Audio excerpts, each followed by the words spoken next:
Herkese salam, TV Show magazin kanalımıza hoş geldiniz. Bir müddət əvvəl həyat yoldaşından boşanan Aysun İsmailova Nanə Ağamalıyevanın verilişində verilən suallara cavab verib. O, qızının nənəsi və babası ilə görüşdüyünü, amma atasının onunla görüşmədiyini bildirib. Birdən sadəcə bir sual verəcəm. Nənə baba ilə görüşəcək də uşaq yəqin ki. Nənə baba ilə danışır da görüşür. Ha, nə gözəl. Ancaq nənə baba ilə. Ancaq nənə baba ilə.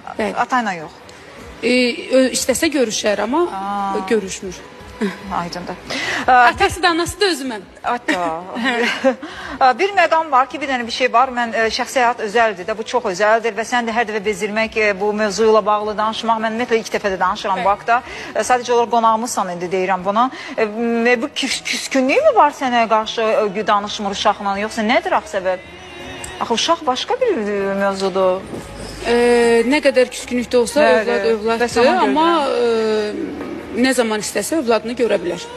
Amma çünki mən istəmərəm ki, mənim övladım mənim həyatımı yaşasın, atasız böyüsün. Bunu istəmərəm.